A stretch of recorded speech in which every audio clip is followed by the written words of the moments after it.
Entre hilos, el poder de la conversación, un doble clic a los clásicos del pensamiento social.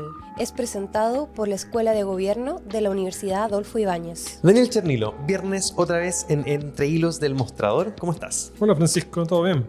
Qué bueno. Mira, quiero primero partir agradeciendo a Carla Infanta Gabor, nuestra ilustradora, parte del equipo, quien nos hace cada día que lanzamos uno de nuestros capítulos, la ilustración del pensador o pensadora.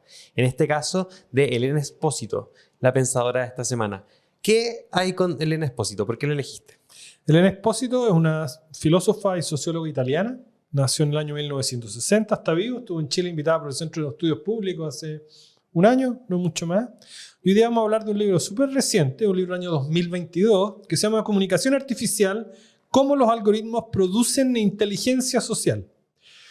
Y es un libro bien interesante porque si se fijan ya en el título, en vez de hablar de inteligencia artificial, que sería como el término que hoy día usamos de manera bien laxa y para referirse a un montón de cosas distintas, justamente lo que ella trata de hacer en el libro es mostrar que es una mala manera de comprender estos cambios tecnológicos de estas máquinas que aprenden a través de algoritmos, ¿sí? Describirlas como inteligencia, y que por el contrario es más útil para entender lo que estas máquinas hacen, no en términos de qué es lo que hacen técnicamente, sino para entender el rendimiento social que tienen estas máquinas. Es mejor entenderlas como formas de comunicación. Y si se acuerdan, y es la influencia principal que ella recoge en este libro, ella está muy influenciada por la obra de Niklas Luhmann, que en el capítulo, hace un par de semanas atrás, cuando conversamos de él, justamente la idea de comunicación era el elemento central para definir la sociedad en el caso de Luhmann. Entonces, esta idea de comunicación artificial, en este caso, es la comunicación que producen los computadores, estas máquinas, los chatbots, es para ella el concepto al que quiere apuntar. Siento que ya en el título de su libro tira como varios conceptos al mismo tiempo. Quizás los podemos ir ordenando. Partamos con comunicación artificial. ¿A qué se refiere con algo que se comunica artificialmente? Lo que ella dice, y esta ya es una experiencia que todos tenemos, ¿no? Cuando conversamos con un chatbot, ¿sí? ¿No? Uno quiere pedir una hora en el médico o con alguna, ¿no? Con Amazon o con la que sea, o con Google, uno puede chatear y uno sabe que está chateando, ¿no?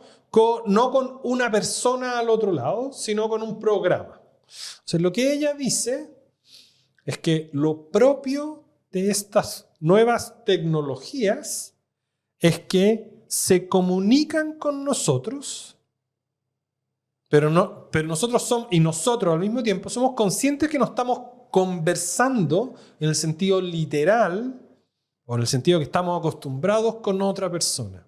Y que es una comunicación artificial por dos razones. Primero, porque nuestro partner en la comunicación no es otro ser humano. Pero además, dice ella, y esto es más interesante, porque esa máquina no comprende lo que está conversando con nosotros, sino que lo que hace es tratar de anticipar, predecir, rankear el tipo de información que ella requiere de nosotros y que nosotros esperamos de vuelta, y que entonces este es un tipo de comunicación artificial en el sentido que no compromete, no incluye lo que debe ser el elemento más fundamental de cualquier forma de comunicación, que es la comprensión. Y ella insiste mucho en el punto de que las máquinas no entienden que yo voy a ir o no. Cuando me dice, le escribo para confirmarle si va a venir al doctor mañana, la máquina no necesita comprender si yo voy a ir al doctor o no. Lo que opera es con modelos predictivos, ¿sí? Que hace el tipo de pregunta y tiene la capacidad de reaccionar frente al tipo de respuestas que son más probables. Siendo un humano, solo puedo pensar en lo desesperante que es de repente conversar con un chatbot tratando de comprar algo y que no funcione. Y te demoras horas de horas en que esa cosa, que creo que además podemos pasar a hablar del concepto de máquina que queda corto en estos temas, no está comprendiendo, como dices tú. Y también en la forma de predicción, que me recuerda un poco a un juego que no sé si has jugado, pegarse un papelito en la frente y adivinar el personaje, que después se convirtió en un juego que se llamaba Akinator. No sé si jugaste Akinator, que adivinaba un personaje, pero que se le iban acabando las opciones y de repente te decía, no adiviné, porque no pude predecir en quién estás pensando. ¿Qué quiere decir aquí con comprensión versus predicción? ¿Qué quiere decir comprender en ese caso para ella? ¿Es la libertad de entender el mundo? La libertad de entender el mundo, la capacidad de hacer asociaciones de sentido con referencia al mundo, con referencia a mi estado de ánimo interno, en relación con la verdad o la falsedad de las afirmaciones.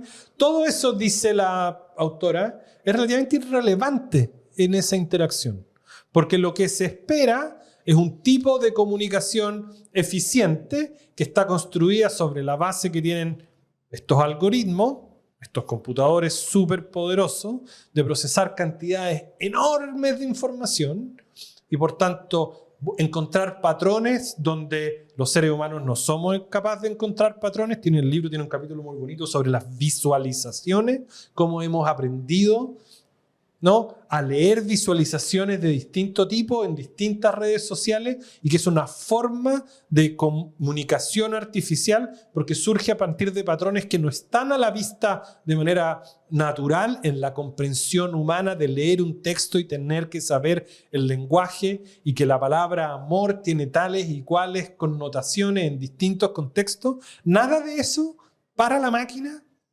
para la comunicación artificial, es necesario. Lo que la comunicación artificial presupone no es que uno está conversando con un ser humano, sino que simplemente hay un rendimiento asociado a esa interacción. Por eso dice ella, las predicciones, los rankings, las jerarquizaciones, las visualizaciones son las maneras más evidentes, las maneras más expandidas de este tipo de comunicación, porque son las que requieren las traducciones, porque requieren menos comprensión y son capaces de aprovechar entonces esta capacidad inimaginable de procesar información para predecir con un nivel de certeza que los seres humanos no somos capaces, o para construir patrones que de otra forma seguirían siendo invisibles. Daniel, antes de que me respondas a la siguiente pregunta, quiero agradecer a la Universidad Adolfo Ibáñez, a la Escuela de Gobierno de la Universidad Adolfo Ibáñez, para ser específico, por ser el auspiciador de este programa y por permitirnos conversar sobre, en este caso, comunicación artificial e inteligencia artificial. Me quiero colgar de lo último que estabas diciendo para preguntarte, ya que vimos el cómo opera esto, ¿cuáles son las implicancias? ¿Qué significa esto en la forma en que nos entendemos, en la forma en que nos relacionamos? ¿A qué le estamos temiendo cuando de repente la gente dice, no, inteligencia artificial no? ¿Cuál era el miedo de Yo Robot y de un conjunto de escritores, por ejemplo, de ciencia ficción hace 30 años? ¿Qué es lo que está pasando con esta comunicación artificial, con esta inteligencia y nosotros, los seres humanos? Hagamos la diferencia entre comunicación e inteligencia artificial. Justamente ella dice que el concepto de inteligencia artificial tiene como dos problemas fundamentales. El primero es que sigue modelado implícitamente sobre la base de la inteligencia humana. Es decir, que los computadores van a hacer lo que hacemos nosotros, pero mejor. Entonces, lo que ella dice es que aquello que estos supercomputadores con estos algoritmos tan sofisticados son capaces de hacer no tiene nada que ver con la forma en que los seres humanos usamos nuestra inteligencia.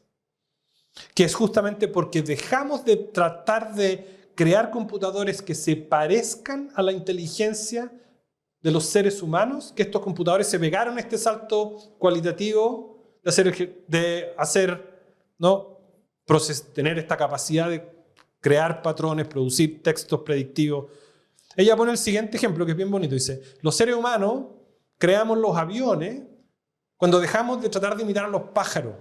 Y los aviones dejaron de mover las alas como los pájaros y descubrimos que en realidad los aviones iban a funcionar mejor con alas tiesas. Entonces no se trataba de imitar lo que hacían los pájaros, para volar había que hacer algo distinto. Bueno, yo decía, estas máquinas no son inteligentes en ningún sentido que sea analogable a la inteligencia humana. Y el segundo problema es que con la idea de inteligencia artificial, efectivamente, rápidamente aparece la posibilidad de que entonces los computadores de todo tipo, las máquinas de todo tipo nos van a reemplazar. Entonces nos vamos a enamorar de las máquinas se van a apoderar de la civilización, van a pasar todas estas cosas. Algunas de estas cosas podrán llegar a pasar o no, pero no porque las máquinas se parezcan, ¿no? Comiencen a parecerse más a cómo funciona la inteligencia artificial. Déjame poner otro ejemplo. Yo soy un ajedrecista frustrado, me encanta el ajedrez y soy malísimo.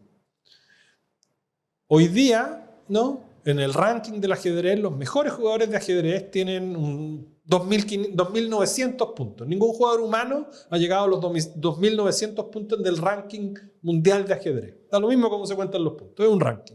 Bueno, los computadores, el computador de ajedrez, con el ajedrez con el que yo juego en el celular, lo más simple de lo simple, tiene un ranking de 3.500. O sea, infinitamente mejor, ¿sí?, que el mejor jugador humano de la historia.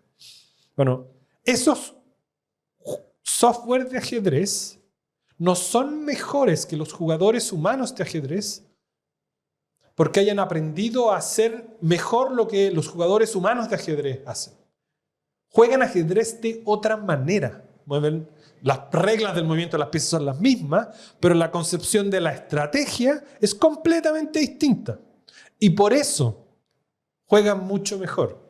Cuando los comentaristas en los partidos importantes de ajedrez comentan, dicen, el computador sugiere tal movida, la reacción natural de los otros que están comentando el partido es decir, esa no es una movida que haría un humano, no es una movida humana.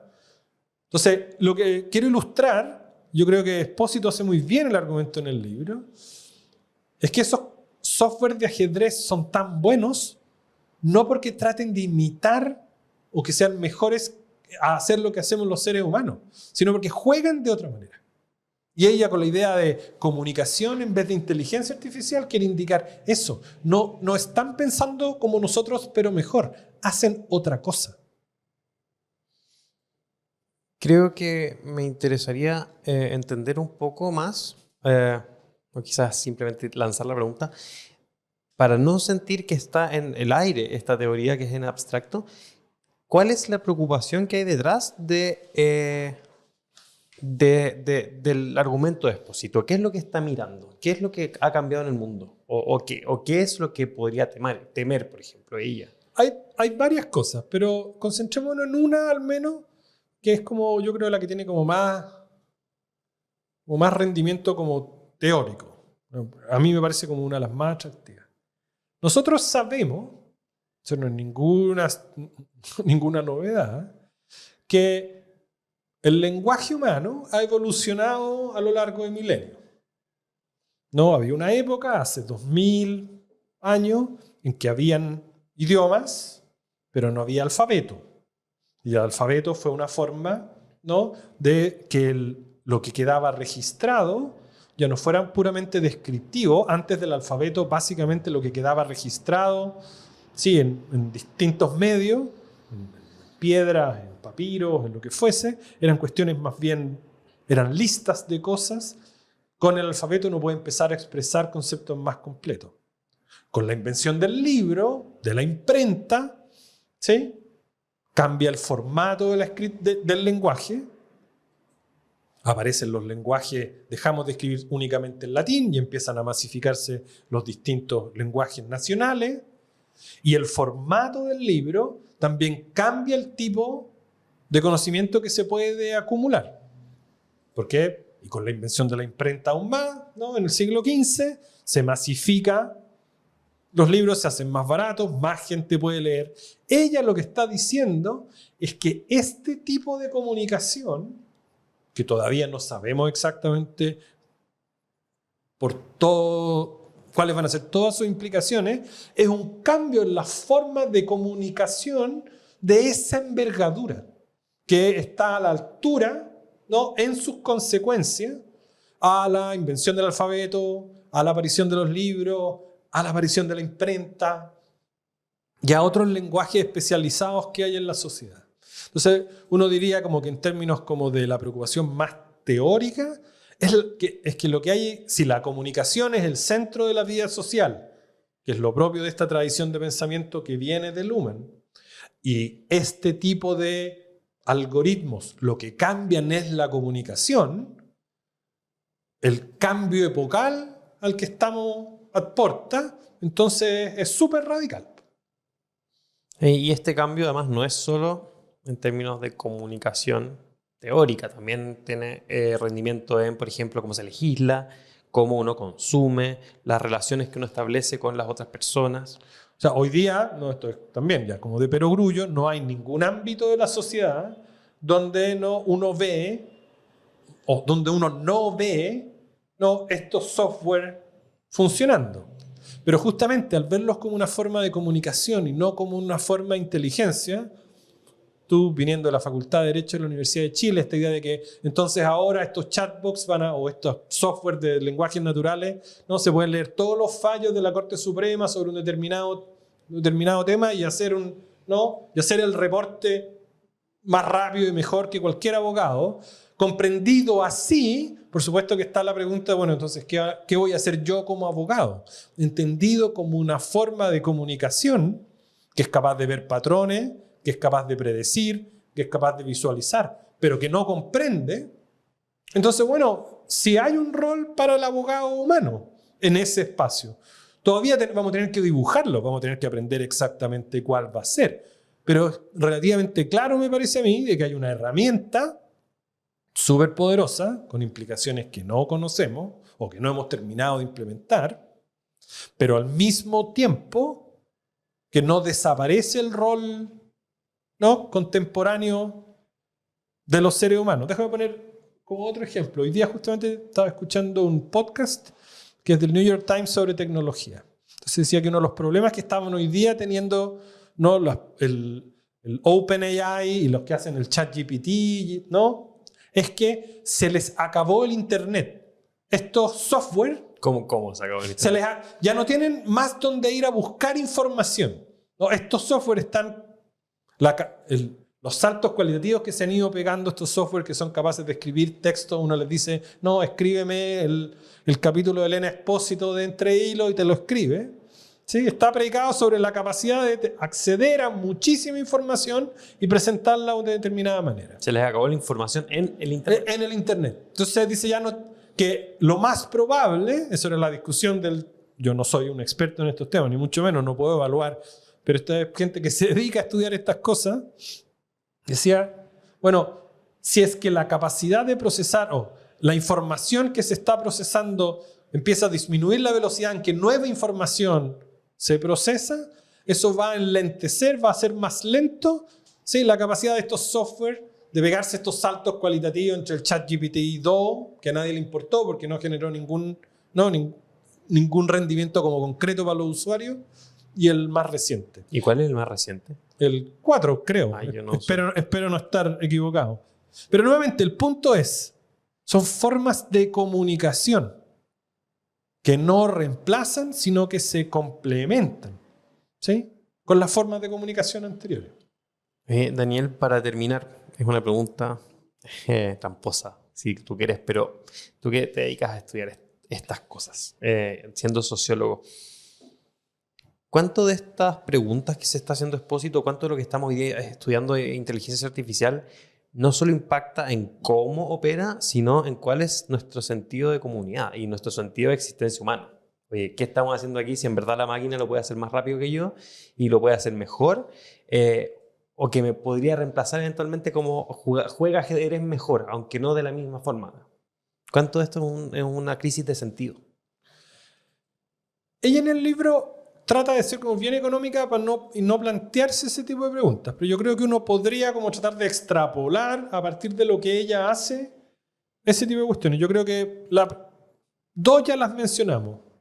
La primera es esta idea de quitarle esta sensación como medio de paranoia de que estamos a punto de llegar a un momento de colapso en que todos nos vamos a quedar sin trabajo porque las máquinas nos van a reemplazar para todo.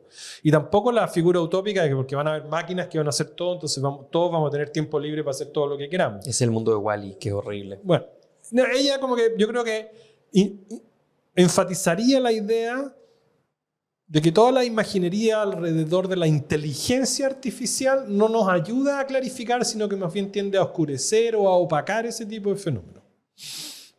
Segundo, inevitablemente, hay una cuestión que tiene que ver con cómo estas tecnologías se regulan, se institucionalizan, al menos en dos niveles.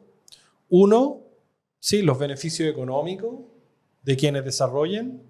Y segundo, algún nivel de protección de datos. Ella tiene un libro anterior, no sobre estos temas, sobre el tema del olvido. En el Internet el tema del derecho al olvido es también un tema muy importante. El tema del cuidado de la privacidad. Yo diría que ahí hay una segunda dimensión. Y la tercera es como la dimensión más optimista, que es que efectivamente esto nos permite descansar del mismo modo en que distintas innovaciones tecnológicas hacen que hoy día no tengamos que estar todo el día preocupados de ir a buscar agua de un lado a otro y podamos simplemente tomar agua y dedicarle el tiempo a otras cosas.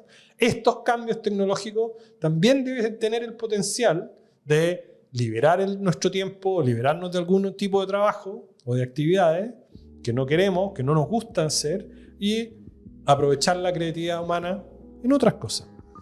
Lamentablemente, una de las cosas que no ha hecho la inteligencia artificial ni la comunicación es inventar más tiempo, y se nos ha acabado en este capítulo. Muchas gracias, Daniel Chernilo, por tus ejemplos, tu claridad y por acompañarnos una nueva semana en este podcast. Hasta la próxima. Gracias. Hasta la próxima semana. Entre hilos, el poder de la conversación. Un doble clic a los clásicos del pensamiento social. Fue presentado por la Escuela de Gobierno de la Universidad Adolfo Ibáñez.